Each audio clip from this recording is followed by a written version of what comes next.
everybody, you are joining me in the greenhouse again. It's later in the evening, it's actually just gone 8, but it's still a little bit light, which is really nice, I'm not gonna lie.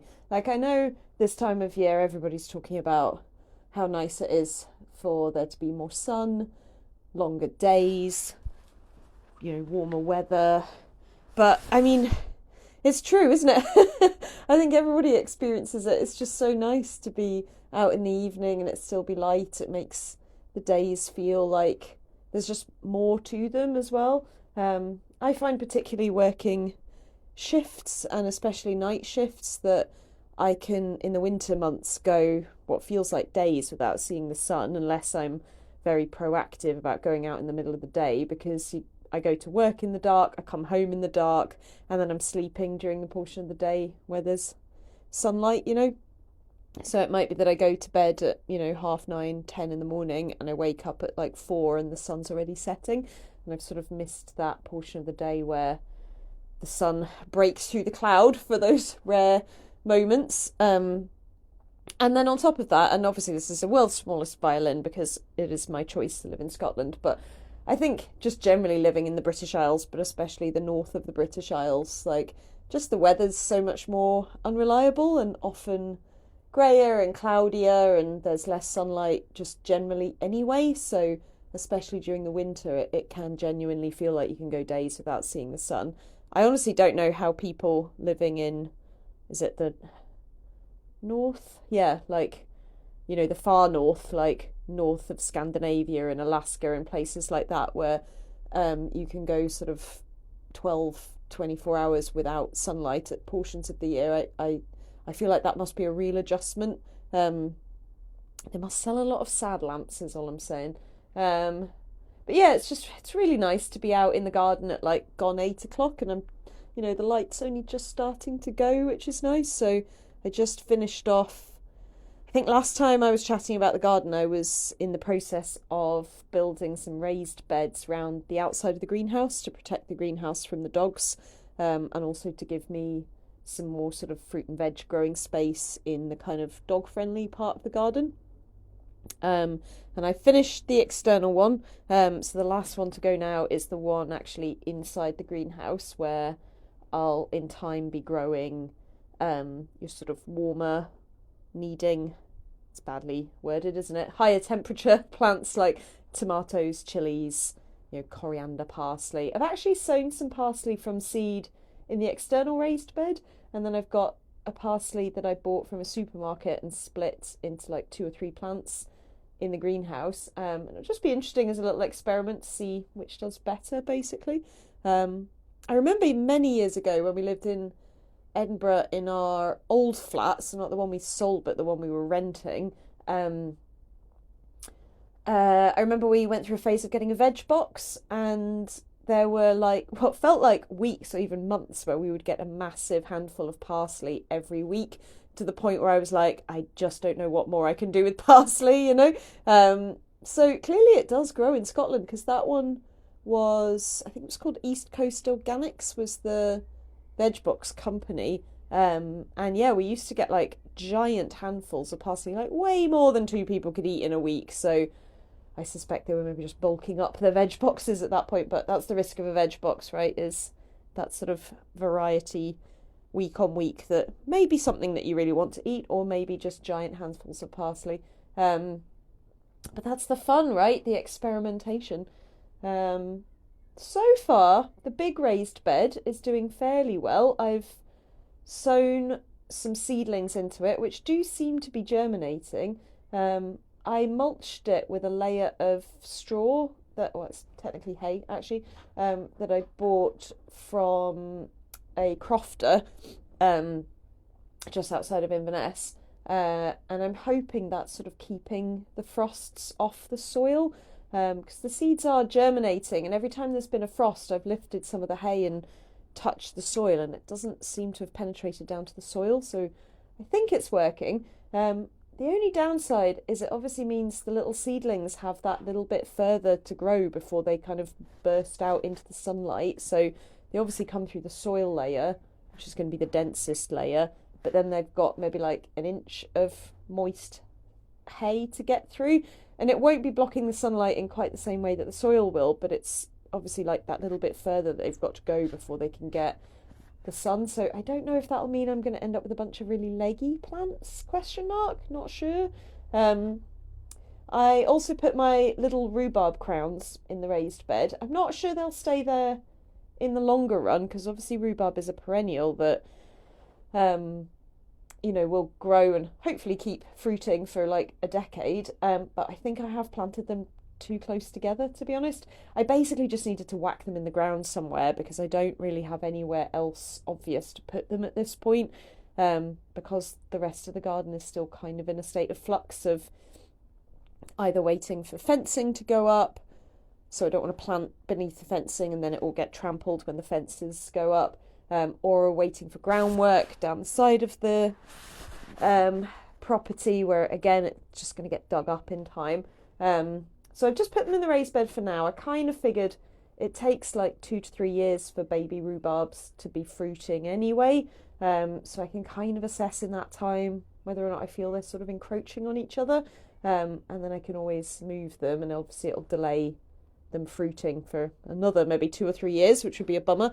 But the other clump that I moved, one of them has really come away, like to the point where I'm almost questioning whether or not I could harvest some rhubarb from it this year, even though the Royal Horticultural Society website, which is kind of my go-to between that and Gardener's World, say not to in the year that you move them, to wait at least 1 if not 2 years. But the rhubarb stalks look really healthy and thick, and there's a lot of them, so yeah, I don't know, I might pick the odd one, thinking probably won't do the plant too much harm. This will be me recording this again in a year being like, editor's note, the plant died. So maybe I won't, we'll see. But yeah, the herbs are really coming away. The chives especially is doing really well, so I'm going to have to start looking up recipes for using chives, or even just cutting a handful and mixing it in with salads. The oregano, not so much, is looking a little bit sad. I'm wondering if in time I might be better buying another oregano and putting it in the greenhouse, because I suspect it might do better in the warmth. But I've also got a variegated thyme, which does seem to be doing all right, and a couple of lavenders. They're not like springing away the way the chives are, but they definitely look like they're putting on new growth, which is satisfying. And then my strawberries, so my pur strawberries were here when we moved in, got moved once when we were laying the turf, because they were right in the middle of the turf. And again, I just whacked them in the ground for just to have them somewhere, keep them alive over the winter, because I didn't have enough pots to put them in pots. And then over the winter, I was like reasonably positive that most of them had died, because they just seemed to sort of vanish. And then they looked like they were coming back in the spring, which was really satisfying. But they were growing underneath a holly tree that was growing too close to the house, so we had to take it down for insurance reasons. And in taking the holly tree down, all the strawberries got trampled on. So I was like, oh, poor guys, just as they were starting to come through, they got smooshed. So I've retrieved as many of them as I can and moved them into the raised bed, and they do look like they're growing, which is amazing. So some of them are like really small and tiny and sad looking, and I thought there's just no way these are going to grow. But they've all put on new growth. I suspect it's going to be at least a year until I'm going to get strawberries from them, because I don't think they're going to be like healthy enough to produce flowers this year. I don't know, maybe, but yeah, I wouldn't hold it against them. Let's say they've been through a lot this year, so if they want to take a fallow year, hopefully I'll get strawberries from them next year. My main concern at the moment is the giant raised bed, the one that's kind of hip height, I filled mostly to save money on things like topsoil, and to save energy on things like collecting horse manure from local stables and things like that. I filled it with stuff I had around the property, so I emptied the compost bins into it, I emptied the old log store into it, it's loads of cardboard, loads of the holly tree that we took down is chopped up in there, and that probably filled it 2/3, and then the top third is a mix of topsoil, horse manure and bagged compost. And I filled it to maybe a couple of inches just shy of the top.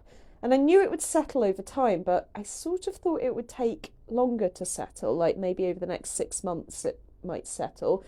anyway, within literally like a month or so, it's settled by probably at least 2 to 5 inches, which is not ideal, obviously, because it means I'm going to need to top it up faster than I thought. And I kind of thought, clearly naively, that it wouldn't settle until later in the growing season. So I sort of thought I'll wait until everything in the veg bed has had kind of one full season, and then towards the end of like autumn, early winter, when you're sort of clearing beds and mulching and things ready for the winter, that would be the perfect time to like clear all the dead stuff, harvest what's left, mulch, and build it back up over the winter. Kind of figured I would then mulch maybe like 2 or 3 times over the winter, just to sort of, as it breaks down and sinks down in depth again, I would mulch it up again. But yeah, it's dropping a lot faster than I thought, and I obviously don't want to mulch it again until everything's kind of grown through. So I am a bit like, shit, I've sort of planted all of this stuff and it's just going to like disappear into the bottom of my raised bed, and I'm going to end up like dangling over the side of my raised bed, like unable to reach my seedlings. I don't think it'll get quite that bad, but it's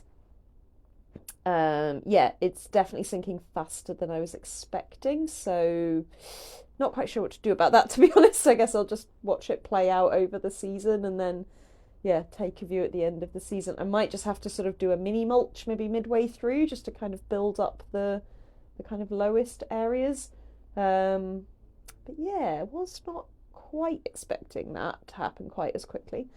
And then in the raised beds around the side of the greenhouse, I have filled it with a combo of moss and cardboard. So my in-laws were scarifying their lawn a couple of weeks ago, and I went over to help them and brought home, I think in total I've had 10 1-ton bags of moss. It's obviously not a full ton each time because we need to be able to move them, but just if you imagine nearly fell off the chair there, my bad. If you imagine those giant builder's bags of moss is quite light, but still it's been a lot. So in some ways it worked out quite well, because I emptied the compost bins into the raised bed, so then had empty compost bins. So then I filled the compost bins back up again with a combo of moss and cardboard. So the compost bins are now full. I'd actually quite like to buy one of those compost bin thermometers, just out of like curiosity to see how hot it gets. And then I've still got some moss left, so I've been mulching some of the beds. The back bed beside the house is like a couple of inches lower than the grass, and I'd like to build it up to be the same as, if not higher than, the grass. So I've been mulching that one, and round some of the kind of bigger plants. And then this long thin raised bed I filled with moss and cardboard, and then the last couple of inches with bagged compost. And I've planted a bunch of nasturtiums in them, so I'm really excited to see them come through, because I think they'll look really pretty, kind of tumbling over the edge, but also because nasturtiums don't tend to climb, or I guess if they can climb, right, but they won't if they've not got anything to climb up. I think they'll be perfect down the side of the greenhouse, because they won't block any of the sunlight getting into the greenhouse.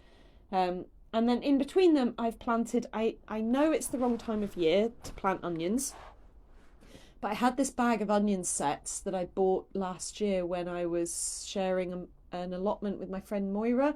And for some reason I never planted them. I think I definitely planted onions at Moira's allotment. So I don't know if I maybe bought 2 bags and only planted 1, I'm not sure. Anyway, so I saved them thinking I would plant them in the autumn here, but they've all started sprouting, and some of them were getting a bit like foosty, when Gardener's World says, to check the health of your bulbs, sort of gently squeeze them, they should be firm. Like, some of them were feeling like a bit moist and watery, or a bit powdery, and I thought, these are all just going to go to waste. Some of them were like sprouting away. So I just thought, you know what, I'm just going to whack them in the ground. Like, what's the worst that happens? I don't get onions, right? I wasn't going to get onions anyway if I chucked them all away. Best case scenario, I guess I get some onions maybe earlier than I was expecting, or maybe they'll be smaller than I was expecting, because they'll, I don't know, they won't have the right conditions potentially to grow. But ultimately, I kind of figured I'd rather just see what happens.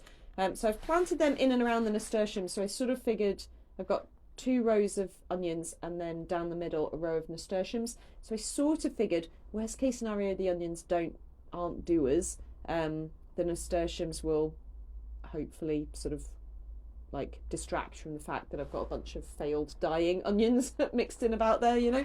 And then in the greenhouse I've got 2 types of tomato, Sun-Fired Flare, which I think is an amazing name, and Mormand, both of which I bought from Vital Seeds, and the seedlings in the last literally like day or two have started to come through, which is super exciting.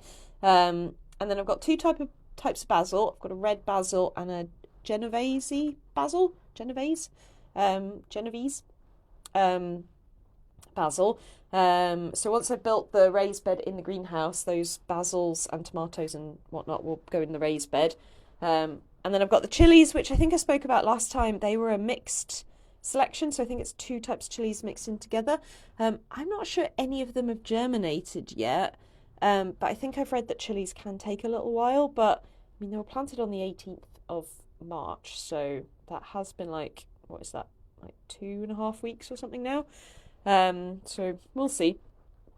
And then I've got some yarrow, which I'm growing for the bees and the pollinators, but also because apparently they make quite nice cut flowers. I'm really enjoying having flowers in the house at the moment. So the previous owner of the house, George, had a really densely, planted section of daffodil bulbs, and they've all come through. They're all flowering at the same time. They look amazing. Actually, thinking about it, I haven't taken any photos of them, like where they're growing, but I've been kind of picking them every day. There's enough that I don't feel too guilty about picking them, because most of the time I want to leave the things like flowers for the pollinators and whatnot. But with these, it's like I can pick maybe 10% of them and you wouldn't even know that I've picked any. And because they're in the dog-friendly part of the garden, the dogs occasionally kind of trample through them and leave a bit of a trail of devastation in their wake. So what I've been trying to do is just picking the ones that are sort of flopped over or have bent or broken stems, because obviously those ones wouldn't do anyway. And it's been so nice. I've had probably like a week and a half now of like consistent cut daffodils in the house. And my neighbour gave me a bunch of tulips as well, so I've got a little display of like homegrown daffodils mixed in with shop bought tulips, which is really nice. So yeah, I'm definitely keen to grow more cut flowers. I sort of never really appreciated, in all the years I've spent dreaming about having a garden, it's always been about growing things I can eat and things for wildlife. Not really thought that much about growing cut flowers, but I've been following Jazzy Rose Flowers, who is Lisa Comfort from the Sew Over It days. For those of you who are sewing folk might know Lisa. So she's now a flower farmer, and I find her content really inspiring, and she's definitely inspired me to grow more cut flowers. And my experience with the daffodils, at least, it's just so nice to come down the stairs in the morning and they're on the whole table. It's like the first thing you see when you come down the stairs. So I would quite like to grow cut flowers that I can have in the house like almost through the whole growing season. Once these daffodils are gone, I'm not going to have anything else to pick for a while, to be fair. But I've got the yarrow, and then I've got some marigolds to plant, but they can't go out until May. So another month or so until I'll be planting them. And I've got some sweet peas. And to be fair, I've always had sweet peas in the house because my granny grows sweet peas. So I used to go over and help my granny in the garden, and then she'd send me home with sweet peas. Or when she's away, Andrew and I used to house sit for her when we lived in Edinburgh, and I would pick the sweet peas. Because the nice thing about sweet peas is the more you pick them, the more you get, so you don't feel too guilty about picking them. And I used to like give them away to my neighbour in the building that we lived in. You know, if I was staying at my granny's house sitting and I was going back to the flat for some reason, I would pick some and leave them on my neighbour's doorstep because she liked sweet peas. So yeah, I'm really looking forward to... I bought some Jazzy Rose sweet pea seeds, and I've got... How many have I got? 3, 6, 9, 10... I've got about 12 or 13 planted at the moment, of which 11 are coming through really nicely. So that's pretty good going. And I think I'm going to plant them up against one of the fences when they're sort of big and strong enough to go outside. I think a couple of them are probably not far off that, to be honest, so I probably need to look up when you can plant out sweet peas. And then I've got some ornamental grasses, so along one of the fences that I can't plant along at the moment because we're waiting for the fence to be replaced in May. When we do eventually get it planted, that border is pretty shaded, so one probably third of it is pretty much always in shade, and the other 2/3 sort of shaded throughout the day. So I'm thinking the shaded end I'd like to plant things like ferns maybe, and then the sort of partially shaded I need to look up what I'd quite like to grow there, but yeah, I'm imagining like woodland plants like pulmonia, is that pulmonaria, is that how you say it, and foxgloves and things like that. But Andrew really likes ornamental grasses, so I've got some bunny tails that I bought from Vital Seeds to start as seedlings, and they're coming through nicely. And apparently, again, they make quite good cut flowers. Because they're like a long thin grass with like a bunny tail, like a fluffy stalk. So apparently they make quite good cut flowers. And then last but not least, I'm sort of having a bit of a debate about what to do about a plum tree. So we have a plum tree growing at the bottom of the garden, and it's growing right up against the neighbour's fence, like right up against. It's clearly been planted like at the base of the fence, like with maybe less than 5 inches space, which I'm pretty certain is not the done thing. I think you're supposed to plant trees a bit away from a fence. Because this one, I think George was probably trying to train it along the fence, but he's tied some of the chunkier branches to the fence, and it's making the fence bow out. And the fence is probably one of the better sort of quality fences that we've got, in that it's not one we need to rush to replace this year, but I suspect we are going to need to replace it in the next year or two, because this plum tree is kind of pulling it apart. And on top of that, plums are not really a fruit I would personally choose to grow at home. It's not a fruit I would tend to eat much of. I like plums, but I wouldn't go out of my way to like buy them. I just feel like the ones from the shop are so hit and miss. Like half the time they're like rock solid, and then they just instantly go rotten with no sort of like edible bit in the middle, bit like an avocado. Or they're just like more often than not kind of bruised or watery, or just, yeah, they're just too hit and miss in my opinion. I really like soft fruit, and I buy a lot of soft fruit, but yeah, I generally wouldn't waste my money on plums. And even having plums at home, it's like the amount of plums that you're going to get off a plum tree, it's going to be more than you can eat just as plums, right? And that's assuming that they're nice to eat plums, because again, my granny had a plum tree which she took down last year, and the plums were not very nice to eat, so you had to cook with them basically. And it's like, there's not that many things I would go out of my way to cook with plums. This is where you're all going to come in the comments being like, oh, here's 27 amazing recipes with plums, and I'll be like, ah, man, I could have been making them all these years. But I like fruit and vegetables that you can make into, like, don't get me wrong, I love a cake, I love jam, all that kind of stuff. I don't tend to eat a huge amount of that stuff. Like, we try to eat healthily as much as possible, and we try, I mean, obviously we have chocolate and biscuits and stuff, but we do try to avoid eating too many sort of cakes and things like that. And with plums, it's like, I guess you would make plum jam, plum cakes, neither of which I would necessarily go out of my way to make, unless I was going to make and maybe give away. My parents make plum wine, but I'm not overly bothered about making wine, to be honest. Like, I'm trying to cut down on my alcohol, and actually that's something I'd quite like to talk about in a future podcast. But the last year or so, I've made like some quite big strides to cut down. I wouldn't go so far as to say cut out alcohol, but I've probably cut down at least 75% on my drinking. So yeah, I just probably wouldn't go out of my way to make wine, because like, what's the point unless you're going to drink it, you know? So yeah, I just don't really have a use for a plum tree. And I wouldn't mind just having a plum tree and leaving the plums for like the birds and the bees and all that kind of stuff. But it is in a part of the garden where all the fruit is going to drop onto the grass where the dogs are. and Badger and our new Labrador, Rosie, Rosie especially, is basically a Hoover crossed with a beaver. Like, she'll just pick up and chew and eat. Badger will chew wood and spit the bits out, but Rosie will just chew and eat the wood, so you have to be quite careful about watching her in the garden. She'll eat moss, she'll eat compost.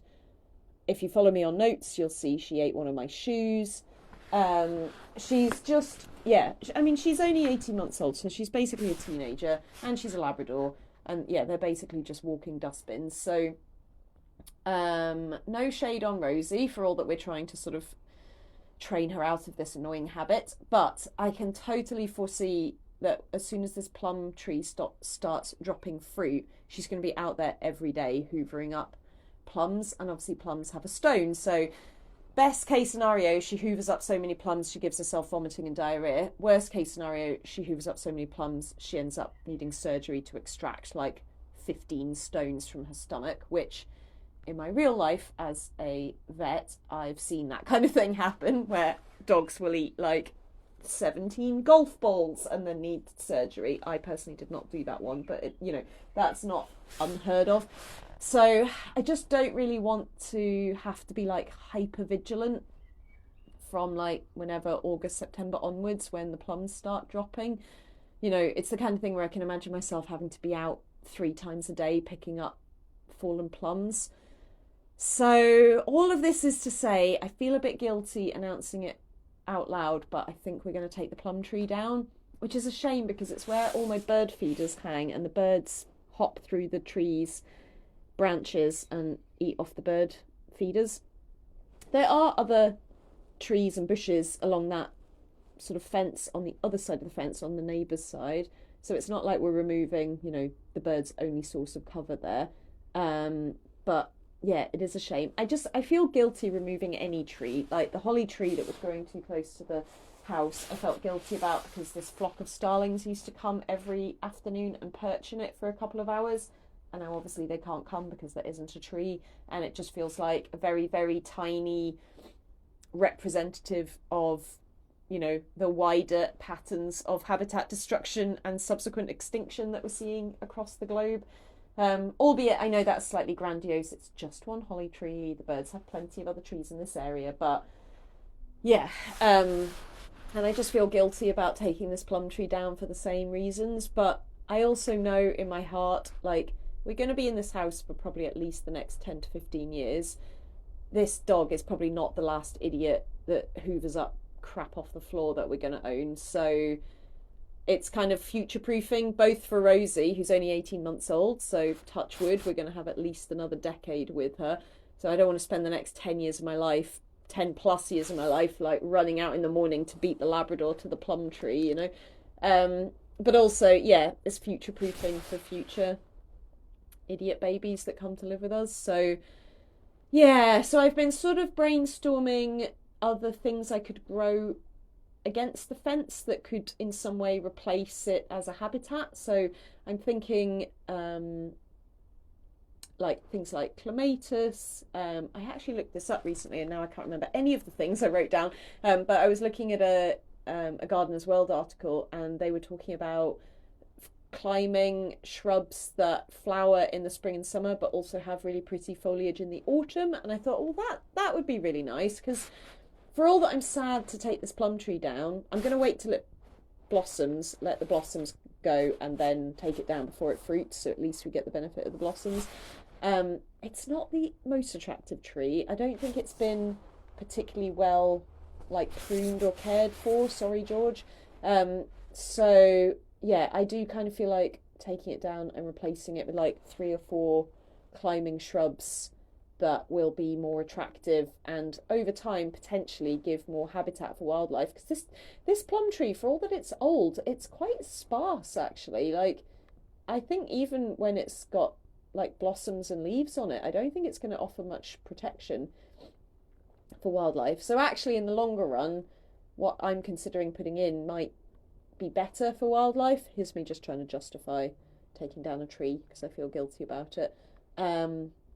But Yeah, it's also just a good opportunity. I think we'll take this plum tree down, and then that would be a good opportunity to have a chat with the next door neighbour. It's like our back neighbours, so it's a different neighbour to the other neighbour that we're dealing with for fences.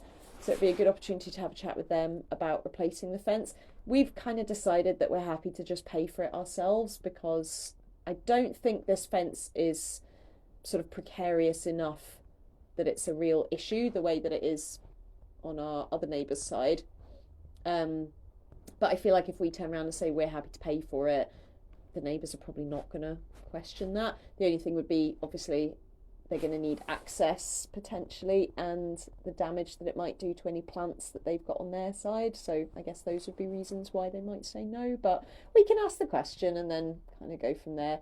But I suspect we'll be seeing quite a lot of Donald the fencing person, because we've got fences at the front we will need him to put in, fences at the back, fences at the side, all the fences. But yeah, I am still sitting in my greenhouse, and the moon is literally out now, and I'm kind of sitting in the dark. So I've sort of turned into one of those crazy old people. No offence, sorry, that was quite ageist, my bad. I was just picturing my granddad, actually. So crazy granddad John, who would do exactly this, sit in his shed in the dark. Channeling my inner granddad John. Rest in peace. So yes, I will leave this here because I realise I'm also at 30 minutes already. This one's a little bit late this week, just because it's just been quite a stressful week, to be honest, with work and the house and general overwhelm. So just haven't really been feeling it on the old blog and podcast front, and I didn't want to put something out on Wednesday just for the sake of having it out. But this afternoon I came home from a particularly stressful work meeting. Not going to lie. Had a bit of a cry in my greenhouse. My greenhouse has become my non-perception capsule where I'm not allowed to be perceived. So I brought some tea and a tray bake out here, read my book, had a little cry, did some gardening, felt a lot better. So the healing power of soil. So yeah, and then I thought, you know what, I actually do feel better, to the point where I would quite like to record a little podcast update on my garden. Again, I'm really sorry for people who follow for the knitting and sewing chat, but haven't really got much of either to report, because we are still stripping wallpaper and my sewing machines are in the room, normally set up in the room that we're currently stripping. So I think Andrew is not far off finishing that room, in which case hopefully I will be able to get back to sewing in the next week or so. And if I'm honest, I've just been working so much, I've been quite knackered and haven't really been doing much knitting either. So yes, I'm really sorry if you're here for other crafting content. Bear with me, it will be coming back in time, but I'm definitely in my gardening season of life, so that's where we're at for now. Anyway, I'm gonna love you all and leave you. I hope wherever you are also experiencing the healing power of soil, or crafts, or whatever hobby brings you joy, and I will speak to you next week. Bye.